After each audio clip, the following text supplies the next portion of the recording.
Assalomu alaykum hurmatli mijozlar. O'sha va'da qilganimizdek programmamizga yangi funksiyalar qo'shdik. Xo'p, endi bundan buyog'iga qarzdorlarni ko'rib borsanglar bo'ladi. Lekin videoda programmani boshidan oxirigacha tushuntirib o'tib ketaman.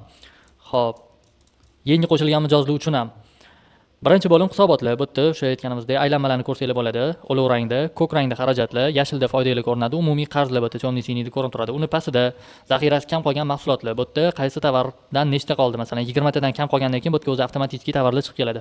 O'rtada sotish va sotib olish o'sha kunlik statistikalarni ko'rib borsanglar bo'ladi. Masalan, mana bir kunlik, tepada 10 qo'lli, bir haftalik, bir oylikni ko'rsanglar bo'ladi, bir yillikni ham ko'rsanglar bo'ladi. Hammasini ko'rib kuzatib borsanglar bo'ladi bu yerda. Sal pastroqda qarz firmalar bu yerda sizlar qaysi firmadan qarz olib qolganinglar, o'shalar hammasi chiqib turadi. Masalan, mana Gorilla firmasidan aytaylik 50 million so'm qarzinglar, Coca-Coladan 15 million so'm. Mana shunaqa sizlarga informatsiya bo'lib chiqib turadi. O'rtada pastda eng ko'p sotilayotgan mahsulotlar, masalan, kartoshka sizlarning magazinda eng ko'p sotilsa, birinchi o'ringa chiqib qoladi. Yoki daftar, masalan, soat yoki Coca-Coladan farqi yo'q. Qaysi mahsulot sizlarda eng ko'p sotilsa, o'sha eng tepaga chiqib qoladi. Mana shu o'rtada bu ham sizlarga ko'rinib turadi. Tushunganinglarda hisobotlar bo'limi birinchi tepadagi sizlarga polniy informatsiya beradi. Qaysi kuni, qaysi haftada nechta pulli aylanma bo'ldi, qancha xarajat bo'ldi, qancha foyda qildinglar, kimdan qarzinglar bor, qaysi mahsulotdan nechta qoldi, polniy informatsiya bitta mana shu ekranning o'zida sizlarga ko'rinib turadi. Ikkinchisi, omborxonada ham mahsulotlar qo'shishinglar mumkin, ayirishinglar mumkin o'zingizlarning mahsulotlaringlarni. Bu yerda ham bo'lgan yangilik o'tgan videoda ko'rsatib o'tgandim.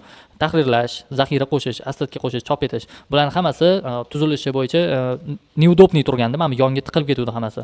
Buni ham 3 ta knopkani ichiga tiqib qo'ydik. Mana shularni bemalol bosib o'zgartirib, tovarlaringlarni qo'shib qo'ysanglar bo'ladi. Sotuvlar bo'limi. Katta o'zgarish mana shu sotuvlar bo'limida bo'ldi.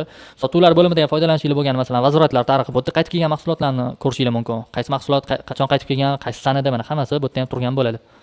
Bosasizlar, mana soat Rolex qaytib kelgan, mexanika 500 grammlik, masalan, mana 120 ming so'mlik tovar qaytib kelgan. Bu yerda ham xuddi shunaqa sizlarga ko'rinib turadi. Ikkinchisi, tranzaksiyalar. Bu yerda o'sha kunlik sotuvlar, qaysi chislovni sanasi ko'rinadi, qaysi chislovda nech pullik narsa sotilgan, nechta narsa sotilgan. Bu yerda mana mishka, go'sht, beauty, har xil narsalar. Bu yerda tranzaksiyalar. Kunlik hisobotlarni bossanglar, bir kunlik o'sha mana shuni bosquninglarcha bo'lgan vaqtgacha qancha savdo qilgan bo'lsanglar bir kunda, ana o'sha hisobotni chek qilib chiqarib beradi sizlarga. Xo'p, asosiy o'zgarish yangi buyurtmalar. Yangi buyurtmalarga kirganinglardan keyin mana naqd pul, plastik karta, mana qarzga sotish bo'limi qo'shildi bizga. O'sha YouTube'ga qo'yilgan birinchi videoni ko'rsanglar, o'sha videoda aytib o'tib ketiluvdi. Payti kelsa qo'shib beramiz qarz bo'limini deb. Masalan, kolbasa tizakasi qildinglar. Aytaylik, mana anor. Anor narxi 20 ming so'm. Mana miqdori necha kiloligi miqdori? 2 kilo, 3 kilo, 4 kilo. Buni o'zgartirsanglar bo'ladi. Bo'lsa masalan 5 kilo yoki 5,5 kilo qilib qo'ysanglar bo'ladi. O'shanga qarab ham yakuniy summa o'zi hisoblab beradi. Endi naqd pul, plastik karta yoki qarzga, masalan, shu 5,5 kilo anorni qarzga bermoqchi bo'lsanglar, qarzni bosasizlar. Qarzga sotish bo'lsa, mijoz tanlash. Bu yerda sizlardan qarzi bor odamlar, masalan, Tohir aka, Jonibek aka, Nizomiddin farqi mijoz qo'shish bosasizlarda ham ismini yozasizlar, telefon nomerini, adresini yozasizlar. Masalan, palonchi, pismadonchi nomer, mana adres. Tars qo'shasizlar, bo'ldi, mana amatga qo'shildi. Sizlarda ham mana shu mijozni qarzi bor.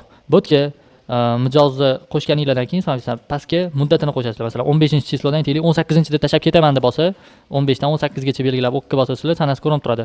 18-chisloda o'sha 01-oy sizlarga o'sha qarzni topshirish kerak, berish kerak. Qarz sababi, masalan, pul yetmadi yoki shunga o'xshash qanaqadir sababini yozib qo'ysanglar bo'ladi. To'langan summa. Masalan, sizlardan 100 ming so'm qarz bo'ldi, 50 ming so'mini berib ketdi, 50 ming so'm qoldi. Mana shu yerga to'langan summa 50 ming so'm yozib qo'ysanglar bo'ladi. Tozalashni bossanglar bo'ldi, o'chirib yuboradi hammasini. Qarz qo'shish. Mana shu yerga qo'shib qo'ysanglar hammasini.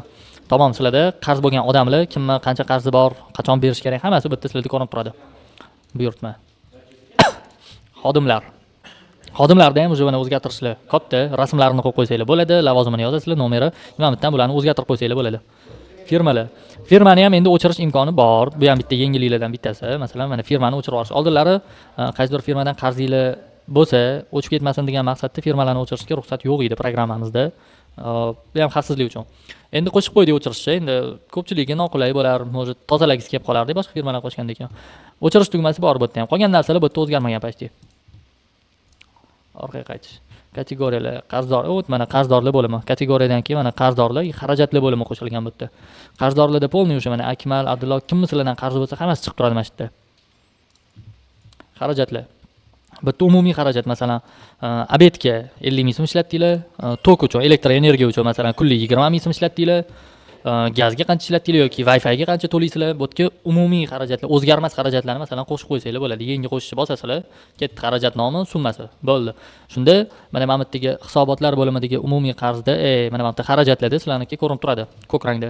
O'sha kunlik xarajatinglar, oylik xarajatinglar, hammasi.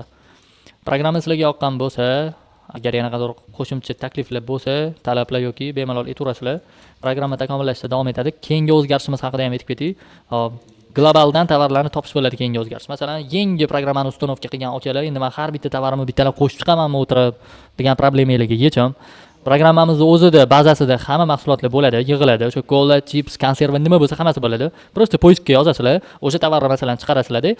Masalan, sizlarning magazinda narx boshqacha bo'lsa, narxini o'zgartirib qo'shib qo'yaverasizlar. Bo'ldi, ani bittalab yozib o'tirish shart emas. Hammasi avtomatik to'ldirilgan bo'ladi. Faqat o'zingizga kerakli joyni o'zgartirib ishlaturasizlar. Keyingi yangilanish mana shu narsa bo'ladi. Kuzatishda davom etinglar. Sog' bo'linglar, charchamanglar.